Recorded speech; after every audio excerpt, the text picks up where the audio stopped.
안녕하세요, 더담입니다. 지금 그렇게 계속해서 내리던 비가 잠시 소강 상태로 접어들었습니다. 오늘 저녁부터 다시 비가 내린다고는 하는데, 일단 비가 그치면 바로 관리를 좀 해줘야 될 부분들이 있는데요. 비가 오고 나면 토양 속에 있던 균이나 충들의 이런 부분들이 물이 더 이상 스며들지 않는 틈을 타가지고 그 물길을 타고 이렇게 올라와서 작물에게 피해를 줍니다. 그래서 거기에 대비해서 관리를 해줘야 될 것 같아서 그 부분들이 어떤 것들인지 오늘은 또 그것과 관련해서 한번 이야기를 나눠보려고 합니다. 영상 끝까지 봐주시고요. 구독, 좋아요 한 번씩 부탁드리겠습니다. 자, 가보실까요?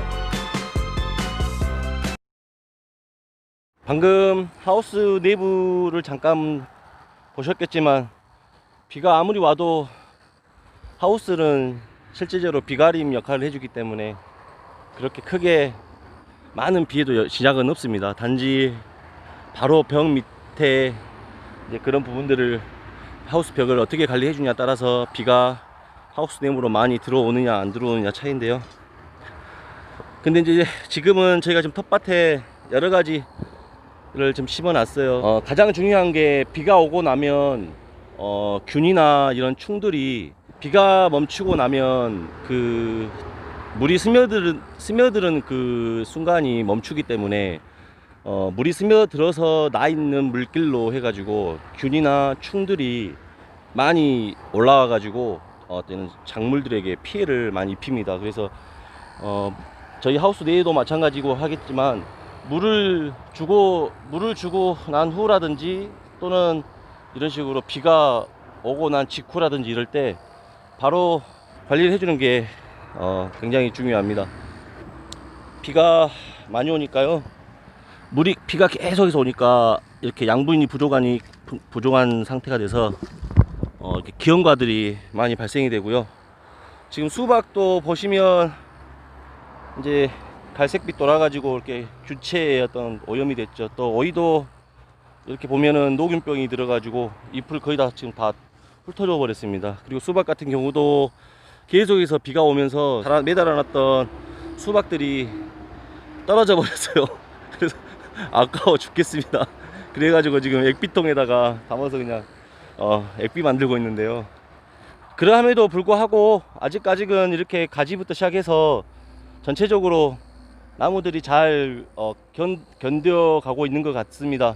자, 그래서 이제 이렇게 비가 막 그친 후에 도담은 어떻게 관리를 해주는지에 대해서 말씀을 드리도록 하겠습니다. 제가 하우스 안에도 현재 5년째가 되겠죠. 이제 5년째 계속 토착미생물을 배양을 하면서 만주 가까운 고추를 심으면서도 한 그루도 죽이지 않고 다 키워서 수확해내는 어떤 그러한 과정들을 보면, 토착미생물이 땅속에 간주해 줬을 때 얼마나 큰 영향을 발휘하는지는 정말 제가 직접 경험한 부분을 봤을 때는 그 부분은 정말 제가 인정하지 않을 수가 없을 정도로 굉장히 큰 영향력을 주는 것 같습니다.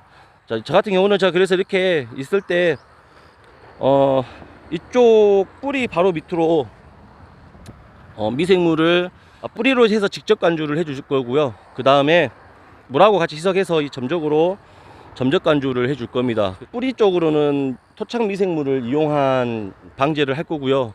그 다음에 이 뿌리 위쪽 상부 쪽은 은행으로 만들어 놓은 천연 농약을 사용을 해서 방제를 할 겁니다.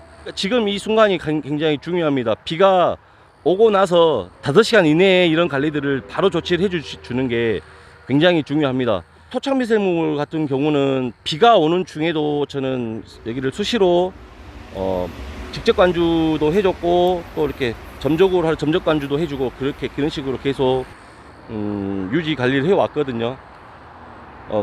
뿌리 쪽은 그 방법밖에는 없더라고요. 저는 하우스 내에도 토착 미생물로만 뿌리 쪽으로는 관리를 해주기 때문에 이 텃밭도 지금 현재 그렇게 적용을 해서 같이 하고 있고요.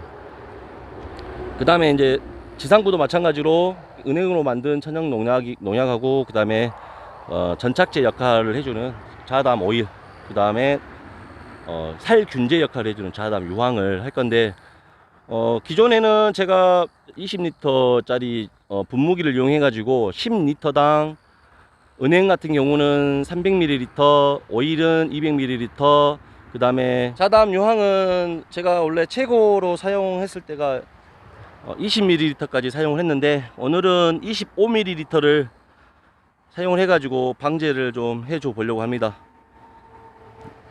수박에 아무래도 지금 병균체가 붙은 것 같아서 그 부분을 좀 방역을 좀 해줘야 될 것 같아요. 자, 그래서 이제 약을 배합을 해서요 방제를 해 보도록 하겠습니다. 물론 물은 저는 연수물을 사용을 하고요. 요즘 같을 때 비가 많이 올 때 이런 텃밭 농사를 하시는 분들 같은 경우 분들은 이런 식으로 작은 통이나 뭐 500리터짜리 고래통도 좋고요. 그런 통에다가 빗물을 듬뿍듬뿍 받아 놓으시면 좋습니다. 그러면은 아무래도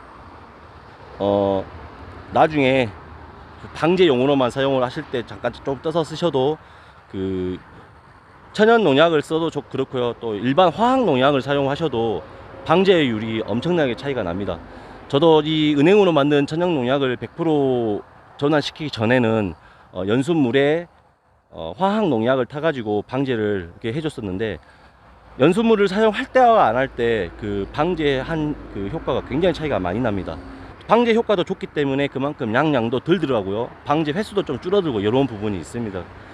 꼭 천연 농약을 사용 안 하셔도 화학 농약을 사용하신다 하셔도 이런 연순물, 또 빗물, 이런 물도, 아니면 단물, 부드러운 물이죠. 거품 많이 나는 물, 빨래비누를 이렇게 헹궜을 때 거품 많이 나는 물, 이런 물들을 사용을 해주시는 게 약 방제에는 훨씬 더 효과를 높일 수 있기 때문에 꼭 이 물을 사용하는 부분은 좀 신중하게 생각을 해보실 필요는 있을 것 같습니다. 자, 이제 약을 혼합을 해서 방제를 해보도록 하겠습니다. 이제 방제를 다 끝 마쳤습니다. 자, 여기는 미니 양배추인데요. 미니 양배추 자세 보면은 엄청나게 갉아먹었습니다. 범위는 이 녀석인데요.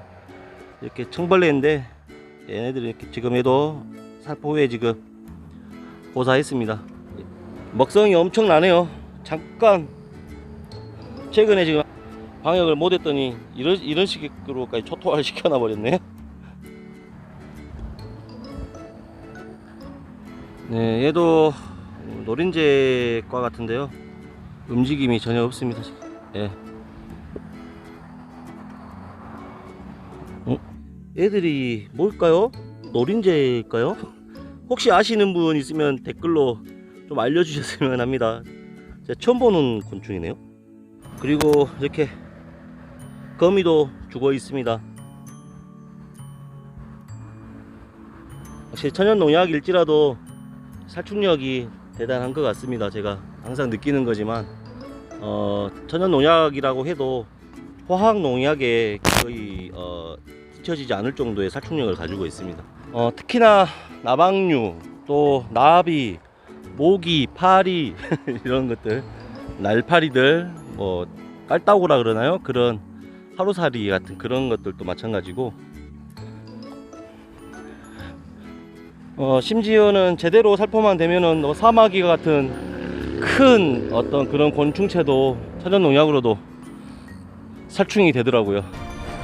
영상 오늘 여기서 마무리하겠습니다. 영상 끝까지 봐주셔서 감사하고요. 오늘 또 좋은 하루들 되십시오. 감사합니다.